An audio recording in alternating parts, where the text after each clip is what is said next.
I'll be going through the answers quickly, so make sure your course book is open and in front of you, and please stop and rewind the video as you need to. So, got your book open in front of you? Are your answers in capitals? Want to know why the answers are the answers? Then let's go. Question number 1, easy verb adjective collocation. Things come true. Easy as that. If you didn't know that expression or that collocation, and learn it from now and have it in the back of your mind from now on. Things come true. It's the only possible answer. Question 1 is A. For question number 2, the key word here is the preposition after the gap, which is to.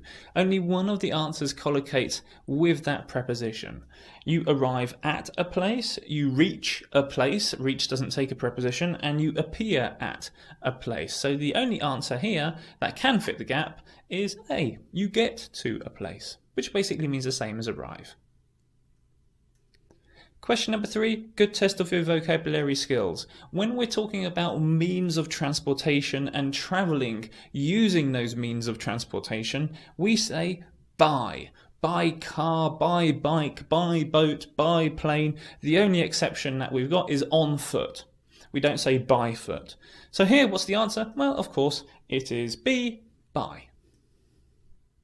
For question number 4, we've got to pay attention to the way that this person was getting from A to B. And if you remember, he was getting from A to B on bike. And that's important because if we have a look at our answers, we can see that drive clearly isn't the case because you don't drive a bike, you ride a bike. Travel. Travel is wrong because travel is a verb. And what we need in this case is a noun. So it can't be B. C is voyage. Now voyage is something that you generally do on a boat or a plane, more commonly a boat, so it's not the case in this instance.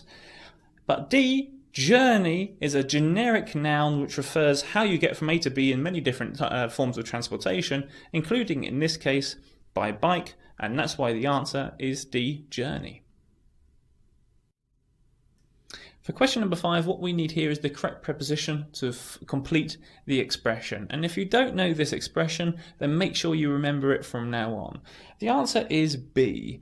And the basic language pattern is to somebody's plus noun. So to my surprise, to your astonishment, in this case, to some people's surprise.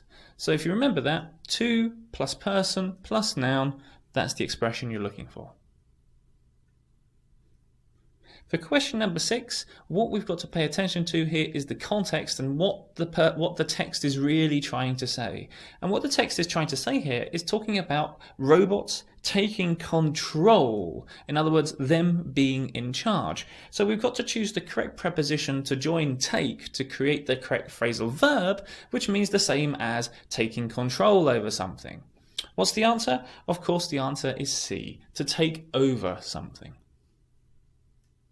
For question number 7, we've got to choose the correct verb which collocates with it wrong in order to get the correct answer. And this answer can also collocate with it right. What's the answer? Of course, the answer is C, get. Get it wrong, get it right. For question number 8, what we've got to do is choose the correct answer, the correct piece of vocabulary that explains the way that our lives have changed as a result of the microchip. How they've changed in the past, how they're changing now, and how we could understand from the context they might change in the future. So we're not looking for any vocabulary which suggests finality. So for example, C would be wrong because we're not talking about results, we're talking about the way that our lives have changed. Which means that the only possible answer can be B, the effect on our lives.